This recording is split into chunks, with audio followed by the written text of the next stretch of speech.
हिंदू धर्म ग्रंथों और प्राचीन कथाओं में कुछ ऐसे योद्धाओं का उल्लेख मिलता है जिनके बारे में कहा जाता है कि मृत्यु उन्हें छू भी नहीं सकती। ये केवल वीर योद्धा नहीं, बल्कि ऐसे दिव्य पात्र हैं जिन्हें चिरंजीवी अर्थात अमर होने का वरदान प्राप्त है। कहा जाता है कि ये योद्धा आज भी इस पृथ्वी पर विद्यमान हैं, किंतु सामान्य मानव की दृष्टि से ओझल। आखिर कौन है ये सात चिरंजीवी? क्यों उन्हें अमरता प्राप्त हुई? और इस कलयुग में वे कहाँ हैं? इन्हीं रहस्यों से पर्दा उठाने की कोशिश करेंगे इस डॉक्यूमेंट्री में। इसलिए अंत तक हमारे साथ बने रहिए। सात चिरंजीवियों में सबसे पहला नाम आता है भगवान परशुराम का। उन्हें भगवान विष्णु का छठा अवतार माना जाता है। परशुराम का जन्म महर्षि जमदग्नि और माता रेणुका के आश्रम में हुआ था। उनका नाम ही उनके स्वभाव और अस्त्र को दर्शाता है। परशु यानी कुल्हाड़ी धारण करने वाले राम। जन्म से वे ब्राह्मण थे, लेकिन कर्म से एक प्रचंड योद्धा। जब पृथ्वी पर अत्याचारी और अहंकारी क्षत्रियों का बोलबाला बढ़ गया और धर्म का पतन होने लगा, तब परशुराम ने अन्याय के विरुद्ध शस्त्र उठाया। अपने पिता के अपमान और हत्या के बाद उन्होंने एक भयानक प्रतिज्ञा ली, धरती को अत्याचारी क्षत्रियों से मुक्त करने की। कथाओं के अनुसार परशुराम ने 21 बार पृथ्वी को क्षत्रिय विहीन कर दिया। यह युद्ध सत्ता के लिए नहीं था, बल्कि धर्म की स्थापना के लिए था। उनकी तपस्या, त्याग और धर्मनिष्ठा से प्रसन्न होकर भगवान शिव ने उन्हें अमरता का वरदान प्रदान किया। ऐसा माना जाता है कि भगवान परशुराम आज भी जीवित हैं और हिमालय के दुर्गम क्षेत्रों में तपस्या करते हैं। यह भी कहा जाता है कि कल के अवतार को अस्त्र विद्या का ज्ञान वही देंगे। दूसरा नाम है उस योद्धा का जिसकी अमरता वरदान नहीं, बल्कि एक भयानक श्राप है, अश्वत्थामा। अश्वत्थामा महाभारत के महान गुरु द्रोणाचार्य के पुत्र थे। वे बचपन से ही असाधारण प्रतिभा, बल और युद्ध कौशल के धनी थे। गुरु द्रोण ने उन्हें लगभग सभी दिव्य अस्त्रों का ज्ञान दिया, यहां तक कि नारायणास्त्र जैसी महाविनाशकारी विद्या भी, जो उन्होंने अपने प्रिय शिष्य अर्जुन को भी नहीं सिखाई थी। अश्वत्थामा के मस्तक पर एक दिव्य मणि थी, जो उन्हें रोग, भय और समय से पहले मृत्यु से बचाती थी। वे भगवान शिव के अनन्य भक्त थे और कठोर तपस्या द्वारा उन्होंने महादेव की विशेष कृपा प्राप्त की थी। कुरुक्षेत्र युद्ध में अश्वत्थामा ने कौरवों की ओर से युद्ध किया। जब पांडवों ने छल पूर्वक उनके पिता द्रोणाचार्य का वध करवाया, तब अश्वत्थामा के भीतर क्रोध और प्रतिशोध की ज्वाला भड़क उठी। क्रोध में अंधे होकर उन्होंने नारायणास्त्र का प्रयोग कर दिया। यह ऐसा दिव्य अस्त्र था जिसे बल या अस्त्र से रोका नहीं जा सकता था। जो उसका सामना करता वही नष्ट हो जाता। अस्त्र के बढ़ते प्रभाव को देखकर भगवान श्री कृष्ण ने पांडवों को एकमात्र उपाय बताया, पूर्ण आत्मसमर्पण। श्री कृष्ण के आदेश पर पांडवों और उनकी सेना ने हथियार त्याग दिए और शांत होकर खड़े हो गए। जो योद्धा भय और क्रोध में आकर नारायणास्त्र की अग्नि का प्रतिरोध करने लगे, वे उसी दिव्य अस्त्र की ज्वाला में भस्म हो गए। किंतु जिन योद्धाओं ने श्री कृष्ण की बुद्धिमत्ता पर विश्वास रखा, उन्होंने शस्त्र त्याग कर शांत भाव से भूमि पर शरण ली और इसी कारण वे सुरक्षित बच सके। इस प्रकार भगवान श्री कृष्ण की दूरदर्शी नीति से पांडवों और उनकी सेना नारायणास्त्र के विनाशकारी प्रभाव से बच निकली। कुरुक्षेत्र युद्ध के अंतिम दिन जब दुर्योधन का अंत हो गया, तब अश्वत्थामा के मन में प्रतिशोध की ज्वाला भड़क उठी। रात्रि के अंधकार का लाभ उठाकर उसने पांडवों के शिविर में प्रवेश किया और सोते हुए उनके सभी पुत्रों की नृशंस हत्या कर दी। यह कृत्य पूर्णतः अधर्म था, क्योंकि निहत्थे और निद्रावस्था में योद्धाओं पर आक्रमण करना किसी भी मर्यादा के अनुरूप नहीं था। इसके पश्चात अश्वत्थामा ने पांडवों के विनाश हेतु ब्रह्मास्त्र का प्रयोग किया। इस घातक अस्त्र का प्रतिकार करने के लिए अर्जुन ने भी ब्रह्मास्त्र का आवाहन किया। यदि दोनों अस्त्र आमने सामने टकरा जाते तो संपूर्ण पृथ्वी का सर्वनाश निश्चित था। यह भयानक दृश्य देखकर भगवान श्री कृष्ण ने अर्जुन को अपना अस्त्र वापस लेने का आदेश दिया। अर्जुन ने तुरंत आज्ञा का पालन किया, किंतु अश्वत्थामा को ब्रह्मास्त्र को वापस लेने का ज्ञान नहीं था। अपने भय और क्रोध में उसने उस अस्त्र को अभिमन्यु की पत्नी उत्तरा के गर्भ की ओर मोड़ दिया, ताकि पांडव वंश का पूर्ण विनाश हो जाए। जब श्री कृष्ण ने देखा कि गर्भस्थ शिशु पर ब्रह्मास्त्र का प्रभाव पड़ने वाला है, तब उन्होंने अपनी दिव्य शक्ति से उस बालक की रक्षा की। उसी बालक को जीवनदान मिला, जो आगे चलकर परीक्षित के नाम से प्रसिद्ध हुआ। इसके बाद भगवान श्री कृष्ण ने अश्वत्थामा को कठोर श्राप दिया। कि वह अमर तो रहेगा, परंतु उसकी पीड़ा कभी समाप्त नहीं होगी। न उसे मृत्यु मिलेगी और न ही शांति। साथ ही श्री कृष्ण ने उसके मस्तक से दिव्य मणि भी निकाल ली। यही कारण माना जाता है कि अश्वत्थामा आज भी पृथ्वी पर भटक रहा है। लोक कथाओं और मान्यताओं के अनुसार अश्वत्थामा आज भी हिमालय के दुर्गम वन क्षेत्रों, गुफाओं और निर्जन स्थानों में विचरण करता है। कुछ लोग मानते हैं कि उसे उत्तराखंड के हिमालयी क्षेत्रों या मध्य प्रदेश के घने जंगलों में देखा गया है। कई साधु संतों का दावा है कि उन्होंने गंगा के तट के पास एक रहस्यमय, घायल और पीड़ित पुरुष को देखा, जिसने स्वयं को अश्वत्थामा बताया। कहा जाता है कि उसके शरीर से अब भी घावों की दुर्गंध आती है और वह अपने पापों का दंड भोगते हुए तपस्या में जीवन व्यतीत कर रहा है। मध्य प्रदेश के बुरहानपुर जिले में स्थित असीरगढ़ किले के एक प्राचीन शिव मंदिर से जुड़ी एक प्रसिद्ध मान्यता भी है। वहां के पुजारियों के अनुसार प्रतिदिन प्रातः शिवलिंग पर ताजे फूल और जल अर्पित मिलते हैं, जबकि रात्रि में वहां कोई नहीं जाता। लोगों का विश्वास है कि स्वयं अश्वत्थामा वहां भगवान शिव की पूजा करने आते हैं। यदि आपको इस प्रकार की रहस्यमयी और पौराणिक कथाएं पसंद आती हैं, तो कृपया वीडियो को लाइक करें और चैनल को सब्सक्राइब करना न भूलें। आपका एक छोटा सा समर्थन हमें ऐसे और रोचक वीडियो बनाने की प्रेरणा देता है। अब बात करते हैं तीसरे चिरंजीवी, कृपाचार्य की। कृपाचार्य को हिंदू परंपरा के 7 अमर पुरुषों में स्थान प्राप्त है। उनके पिता महर्षि शरद्वान और माता जनपदी थीं। उनका जन्म एक अत्यंत विलक्षण घटना के परिणाम स्वरूप हुआ।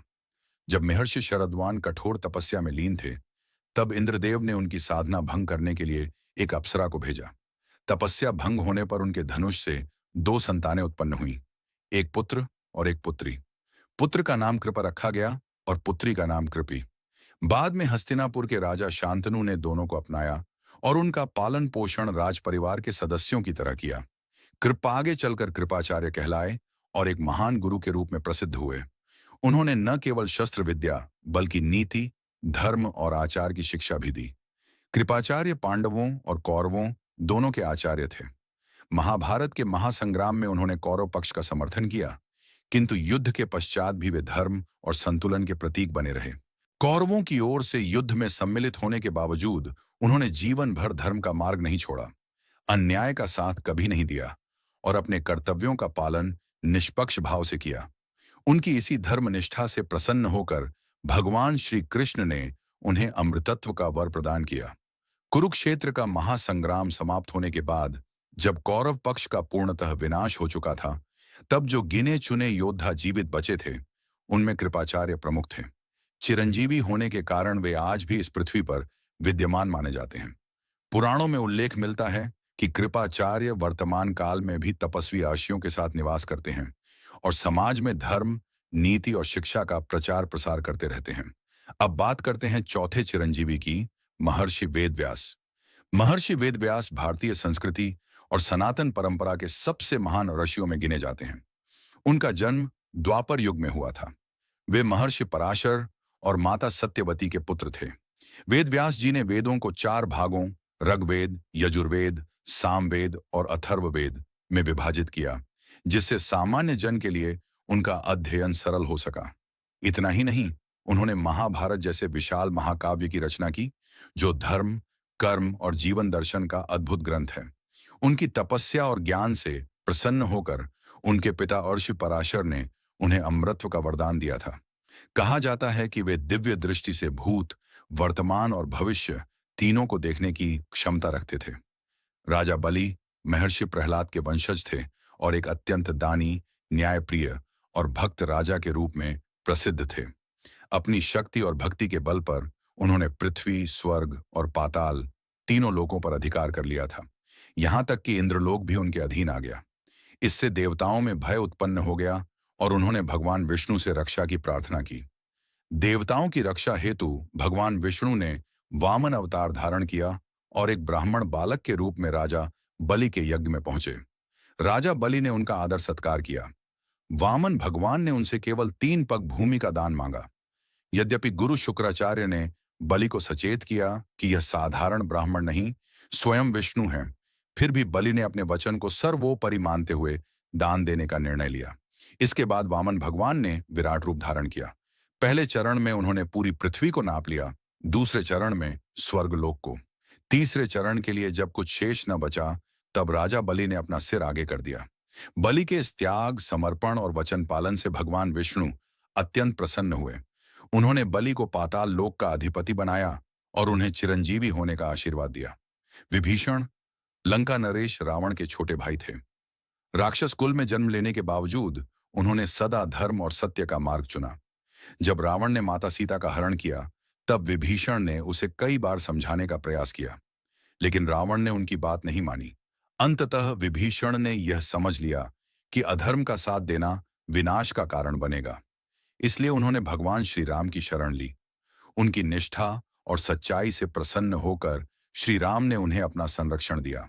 विभीषण ने लंका की रक्षा व्यवस्था और रावण की कमजोरियों की जानकारी राम सेना को दी, जिससे युद्ध में विजय प्राप्त हुई। रावण के वध के पश्चात श्री राम ने विभीषण को लंका का राजा नियुक्त किया और उन्हें अमृतत्व का वरदान प्रदान किया। सातवें और अंतिम चिरंजीवी हैं हनुमान जी। हनुमान जी को भगवान शिव का अंशावतार माना जाता है। उनकी शक्ति, भक्ति और पराक्रम की कोई सीमा नहीं थी।